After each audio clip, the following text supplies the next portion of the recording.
48वां अध्याय। भगवान का कुब्जा और अक्रूर जी के घर जाना। श्री सुखदेव जी कहते हैं, परीक्षित, तदनंतर सबके आत्मा तथा सब कुछ देखने वाले भगवान श्री कृष्ण अपने से मिलन की आकांक्षा रखकर व्याकुल हुई कुब्जा का प्रिय करने, उसे सुख देने की इच्छा से उसके घर गए।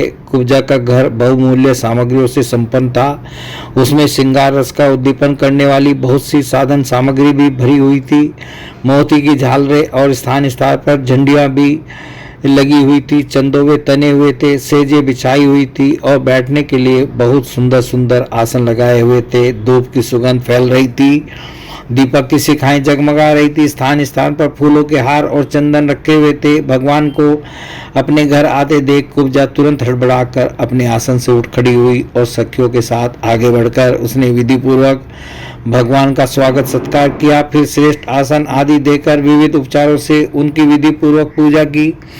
कुब्जा ने भगवान के परम भक्त उद्धव जी की भी समुचित रीति से पूजा की, परंतु वे उसके सम्मान के लिए उसका दिया हुआ आसन छूकर धरती पर ही बैठ गए। अपने स्वामी के सामने उन्होंने आसन पर बैठना उचित न समझा। भगवान श्री कृष्ण सच्चिदानंद स्वरूप होने पर भी लोकाचार का अनुकरण करते हुए तुरंत उसकी बहुमूल्य सेज पर जा बैठे। तब कुब्जा स्नान, अंगराग, वस्त्र, आभूषण, हार, गंध, इत्र आदि, तांबुल और सुदासव आदि से अपने को खूब सजाकर लीलामयी लजीली मुस्कान तथा हाव भाव के साथ भगवान की ओर देखती हुई उनके पास आई। कुब्जा नवीन मिलन के संकोच से कुछ झिझक रही थी।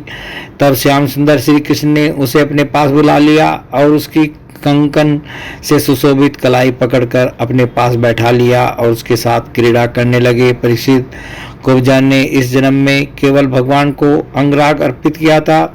उसी एक शुभ कर्म के फलस्वरूप उसे ऐसा अनुपम अवसर मिला। कुब्जा भगवान श्री कृष्ण के चरणों को अपने काम संतप्त हृदय, वक्षस्थल और नेत्रों पर रखकर उनकी दिव्य सुगंध लेने लगी और इस प्रकार उसने अपने हृदय की सारी आदि व्याधि शांत कर ली। वक्षस्थल से सटे हुए आनंद मूर्ति प्रियतम श्याम सुंदर का अपनी दोनों भुजाओं से गाढ़ आलिंगन करके कुब्जा ने दीर्घ काल से बढ़े हुए विरह ताप को शांत किया। परीक्षित, कुब्जा ने केवल अंगराग समर्पित किया था, उतने से ही उसे उन सर्वशक्तिमान भगवान की प्राप्ति हुई जो कैवल्य मोक्ष के अधीश्वर हैं और जिनकी प्राप्ति अत्यंत कठिन है, परंतु उस दुर्भगा ने उन्हें प्राप्त करके भी व्रज गोपियों की भांति सेवा न मांगकर यही मांगा, प्रियतम, आप कुछ दिन यहीं रहकर मेरे साथ क्रीड़ा कीजिए, क्योंकि हे कमल नयन, मुझसे आपका साथ नहीं छोड़ा जाता।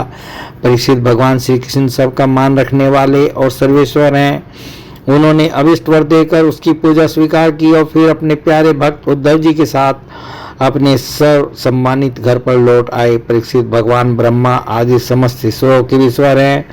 उनको प्रसन्न कर लेना भी जीव के लिए बहुत ही कठिन है। जो कोई उन्हें प्रसन्न करके उनसे विशेष सुख मांगता है वह निश्चय ही दुर्बुद्धि है, क्योंकि वास्तव में विशेष सुख अत्यंत तुच्छ नहीं के बराबर है। तदंतर एक दिन सर्वशक्तिमान भगवान श्री कृष्ण बलराम जी और उद्धव जी के साथ अक्रूर जी की अभिलाषा पूर्ण करने और उनसे कुछ काम लेने के लिए उनके घर गए। अक्रूर जी ने दूर से ही देख लिया कि हमारे परम बंधु मनुष्य लोक शिरोमणि भगवान श्री कृष्ण और बलराम जी आदि पधार रहे हैं। वे तुरंत उठकर आगे गए तथा आनंद से भरकर उनका अभिनंदन और आलिंगन किया। अक्रूर जी ने भगवान श्री कृष्ण और बलराम जी को नमस्कार किया तथा उद्धव जी के साथ उन दोनों भाइयों ने भी उन्हें नमस्कार किया। जब सब लोग आराम से आसनों पर बैठ गए तब अक्रूर जी उन लोगों की विधिवत पूजा करने लगे। परीक्षित, उन्होंने पहले भगवान के चरण धोकर चरणोदक सिर पर धारण किया, फिर अनेकों प्रकार की पूजा सामग्री, दिव्य वस्त्र, गंध, माला और श्रेष्ठ आभूषणों से उसका पूजन किया। सिर झुकाकर उन्हें प्रणाम किया और उनके चरणों को अपनी गोद में लेकर दबाने लगे। उसी समय उन्होंने विनयावनत होकर भगवान श्री कृष्ण और बलराम जी से कहा, भगवान, यह बड़े ही आनंद और सौभाग्य की बात है कि पापी कंस अपने अनुयायियों के साथ मारा गया। उसे मारकर आप दोनों ने यदुवंश को बहुत बड़े संकट से बचा लिया है और तथा उन्नत और समृद्ध किया है। आप दोनों जगत के कारण और जगत रूप आदि पुरुष हैं। आपके अतिरिक्त और कोई वस्तु नहीं है, न कारण और न तो कार्य। परमात्मन आपने ही अपनी शक्ति से इसकी रचना की है और आप ही अपनी काल माया आदि शक्तियों से इसमें प्रविष्ट होकर जितनी भी वस्तुएं देखी और सुनी जाती हैं उनके रूप में प्रतीत हो रहे हैं। जैसे पृथ्वी आदि कारण तत्वों से ही उनके कार्य स्थावर जंगम शरीर बनते हैं, वे उनमें अनुप्रविष्ट से होकर अनेक रूपों में प्रतीत होते हैं, परंतु वास्तव में वे कारण रूप ही हैं। इसी प्रकार हैं तो केवल आप ही, परंतु अपने कार्य रूप जगत में स्वेच्छा से अनेक रूपों में प्रतीत होते हैं। यह भी आपकी एक लीला ही है। प्रभु, आप रजोगुण, सद्गुण और तमोगुण रूप अपनी शक्तियों से कर्म से जगत की रचना, पालन और संहार करते हैं, किंतु आप उन गुणों से अथवा उनके द्वारा होने वाले कर्मों से बंधन में नहीं पड़ते, क्योंकि आप शुद्ध ज्ञान स्वरूप हैं। ऐसी स्थिति में आपके लिए बंधन का कारण ही क्या हो सकता है। प्रभु, स्वयं आत्म वस्तु में स्थूल देह, सूक्ष्म देह आदि उपाधियां न होने के कारण न तो उसमें जन्म मृत्यु है और न किसी प्रकार का भेदभाव। यही कारण है कि न आप में बंधन है और न मोक्ष। आप में अपने अपने अभिप्राय के अनुसार बंधन या मोक्ष की जो कुछ कल्पना होती है उसका कारण केवल हमारा अविवेक ही है। आपने जगत के कल्याण के लिए यह सनातन वेद मार्ग प्रकट किया है। जब जब इसे पाखंड पथ से चलने वाले दुष्टों के द्वारा क्षति पहुंचती है, तब तब आप शुद्ध सत्य में शरीर ग्रहण करते हैं। प्रभु, वही आप इस समय अपने अंश श्री बलराम जी के साथ पृथ्वी का भार दूर करने के लिए यहाँ वसुदेव जी के घर अवतीर्ण हुए हैं। आप असुरों के अंश से उत्पन्न नाम मात्र के शासकों की 100 अक्षोहिणी सेना का संहार करेंगे और यदुवंश के यश का विस्तार करेंगे। इंद्रियातीत परमात्मन, सारे देवता, पितर, भूतगण और राजा आपकी मूर्ति हैं। आपके चरणों की धोवन गंगा जी तीनों लोगों को पवित्र करती हैं। आप सारे जगत के एकमात्र पिता और शिक्षक हैं। वही आज आप हमारे घर पधारे, इसमें संदेह नहीं कि आज हमारे घर धन्य धन्य हो गए। उनके सौभाग्य की सीमा न रही। प्रभु, आप प्रेमी भक्तों के परम प्रियतम, सत्य वक्ता, अकारण हेतु और कृतज्ञ हैं। जरा सी सेवा को भी मान लेते हैं। भला ऐसा कौन बुद्धिमान पुरुष है जो आपको छोड़कर किसी दूसरे की शरण में जाएगा।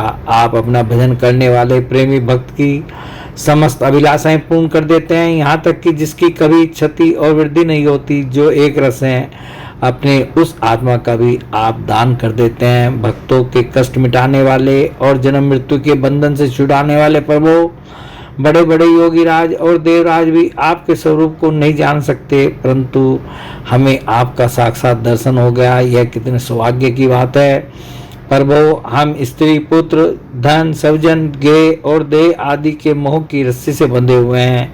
अवश्य ही यह आपकी माया का खेल है। आप कृपा करके इस गाढ़े बंधन को शीघ्र काट दीजिए। श्री सुखदेव जी कहते, परीक्षित, इस प्रकार भक्त अक्रूर जी ने भगवान श्री कृष्ण की पूजा और स्तुति की। इसके बाद भगवान श्री कृष्ण ने मुस्कुराकर अपनी मधुर वाणी से उन्हें मानो मोहित करते हुए कहा। भगवान श्री कृष्ण ने कहा, तात, आप हमारे गुरु, हितोपदेशक और चाचा हैं। हमारे वंश में अत्यंत प्रशंसनीय तथा हमारे सदा के हितैषी हैं। हम तो आपके बालक हैं और सदा ही आपकी रक्षा, पालन और कृपा के पात्र हैं। अपना परम कल्याण चाहने वाले मनुष्यों को आप जैसे परम पूजनीय और महाभाग्यवान संतों की सर्वदा सेवा करनी चाहिए। आप जैसे संत देवताओं से भी बढ़कर हैं, क्योंकि देवताओं में तो स्वार्थ रहता है, परंतु संतों में नहीं। केवल जल के तीर्थ, नदी, सरोवर आदि में ही तीर्थ नहीं है। केवल मृतिका और शिला आदि की बनी हुई मूर्तियां ही देवता नहीं है। चाचा जी, उनकी तो बहुत दिनों तक श्रद्धा से सेवा की जाए तो हमें पवित्र करते हैं, परंतु संत पुरुष तो अपने दर्शन मात्र से पवित्र कर देते हैं। चाचा जी, आप हमारे हितैषी स्वर्गों में सर्वश्रेष्ठ हैं, इसलिए आप पांडवों का हित करने के लिए तथा उनका कुशल मंगल जानने के लिए हस्तिनापुर जाइए। हमने ऐसा सुना है कि राजा पांडु के मर जाने पर अपनी माता कुंती के साथ युधिष्ठिर आदि पांडव बड़े दुख में पड़ गए थे।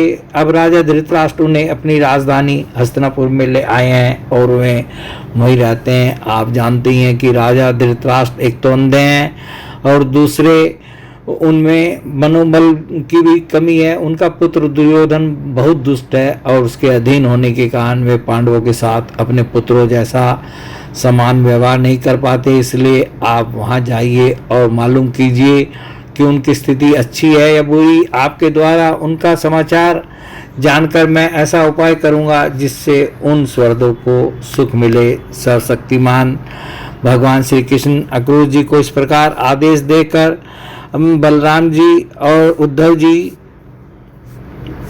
के साथ वहां से अपने घर लौट आए। बोले भगवान श्री कृष्ण की जय।